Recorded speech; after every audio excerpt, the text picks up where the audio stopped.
September. Things are looking like we've had a couple of 40-some-odd degree nights, which we have. So, can't really ask for too much here. These are the cabbages that I've harvested. Been a little psycho on those. Yeah. So, I mean, things are happening.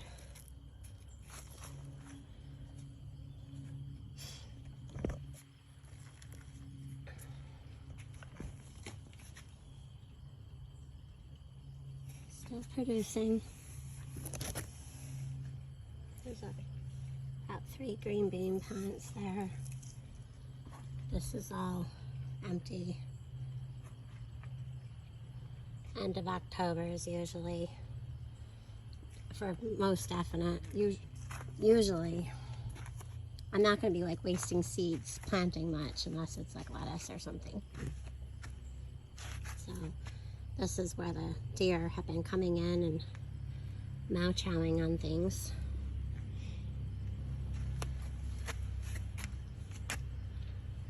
And also, apparently, we've also had some slugs. The romaine has bolted.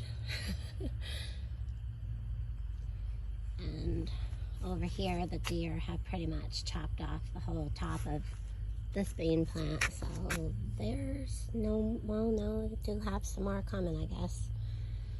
I thinned out some of these carrots. I made a cabbage carrot soup with I boiled brats in it. So it looks like that carrot over there is ready to be pulled, but I could let it flower and get the seeds. We need to make kale salad, kale broccoli salad. We need to do cooked kale chips, which you slow bake in the oven. So we can take this kale and chop it all up and put onions and olive oil and a tomato and make like a little side dish. Kale is really good cooked or raw. Pick some of the green peppers, but we have quite a few big ones coming still and a lot more coming up there. These plants are really, really high. So banana peppers are pretty much everywhere on the other side. Let's walk over to the other side. The squash is pretty much done, but I'm not going to pull anything.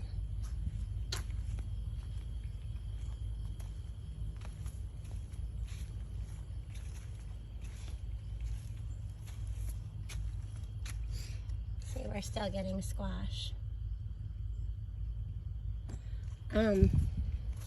This is our compost pile, and we have a tomato plant growing in our compost pile. So we'll see. Actually, there's more than one. There's another couple of them down there. Some tomatoes that got, they dropped off the vine. So yeah, we got tomato plants growing out of our compost. It's because we weren't home to turn it.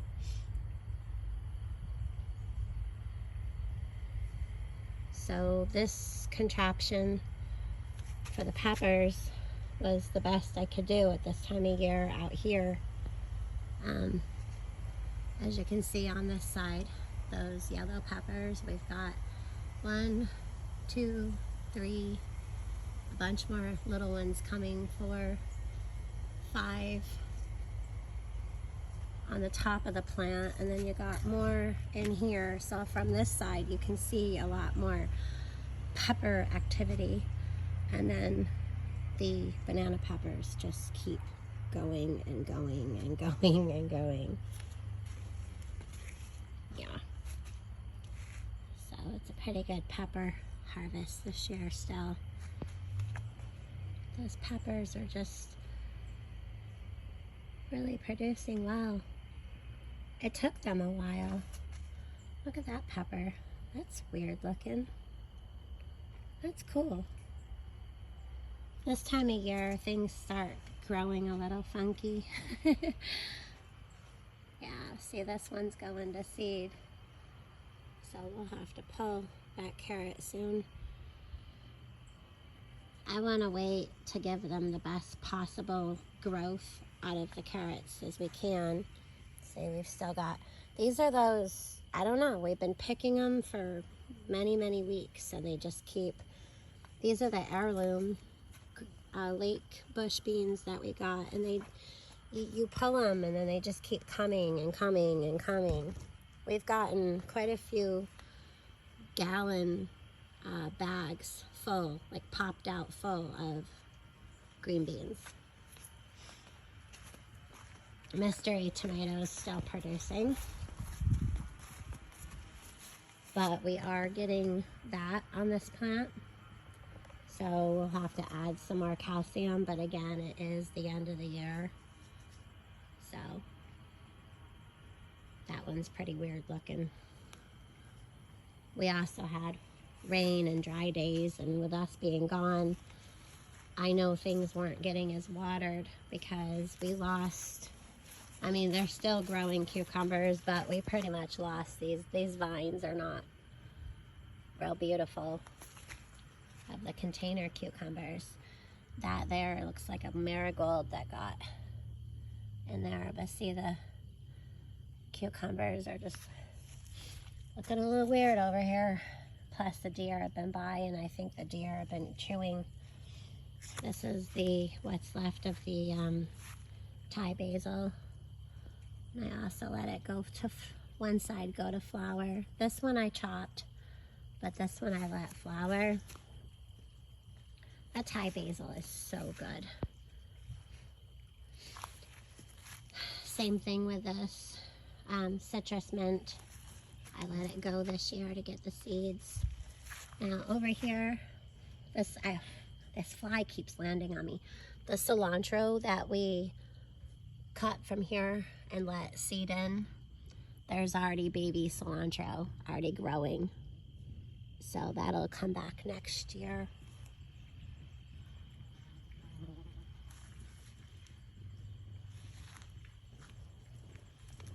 So yeah, things are looking like fall's coming. The deer have also been out here eating our hibiscus, so I may bring that inside. I'm gonna have to bring it in anyways for the fall and winter. That's what we have left for cabbages. The rest I've pulled. This fly seriously will not leave me alone. Unless something happens the next couple to a few weeks, these two will be very tiny. So the black-seeded Simpson that bolted. The celery is doing really, really good still. We have our Red Delicious peppers are doing really, really good. See it turning? Pretty. There's more coming. And the pepper plants out here, and the eggplant. And I don't know if there's time, but all of a sudden, this crazy thing, this Thai eggplant, has got all kinds of blooms on it. So I may pot it up and bring it inside. Yeah, this is what our cucumbers look like now. They grew quite a bit this year. And they're still producing the cucumbers. So we'll let them go as long as they keep going. We're supposed to get storms. I'm letting the basil go to hopefully get like a big harvest of basil to do some pesto, because a few of you asked if we would make a video on how we make pesto.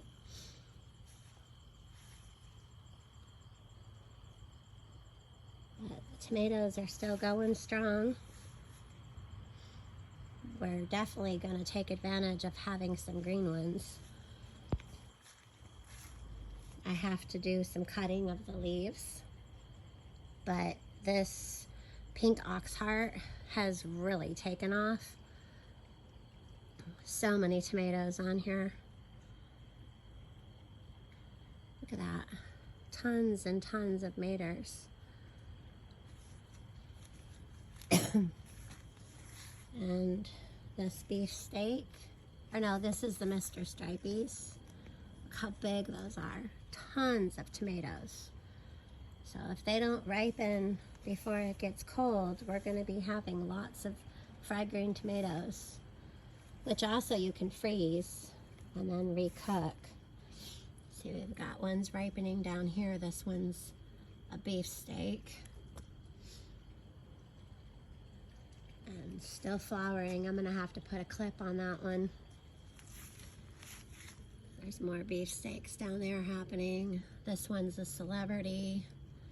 A few tomatoes down there. And this branch looks like it needs to cut. And this one looks like it's got something chewing on it.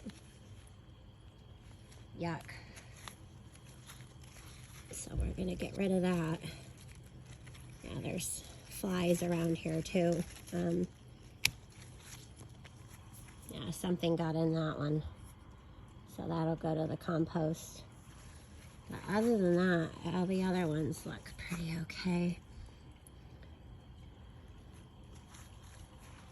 Well, some of them are growing a little funky this time of year. That one looks like it's gonna be a good one.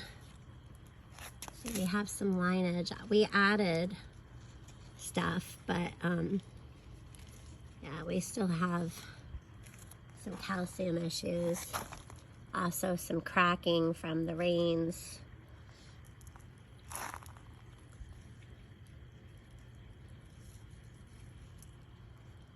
Yep.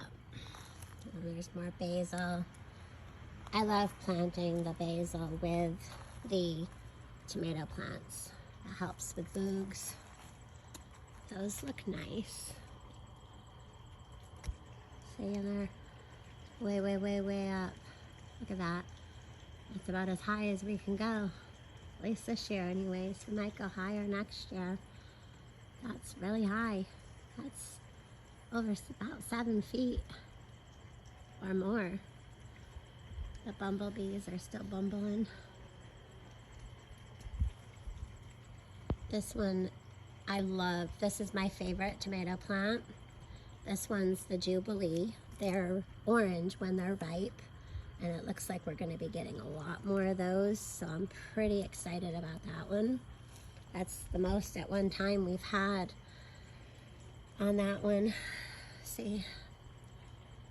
So this one is the Husky Cherry Red. We had all kinds of tomatoes going all the way up, but as you can see, some of the clusters down here I've already picked. They didn't all ripen at once, but then they're still getting the groups of pretty good clusters,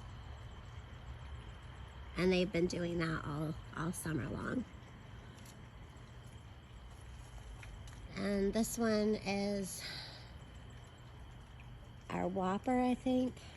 Actually, no, this isn't a Whopper. I don't remember what this one was. We bought this plant, but this plant started producing and getting red in late June, early July.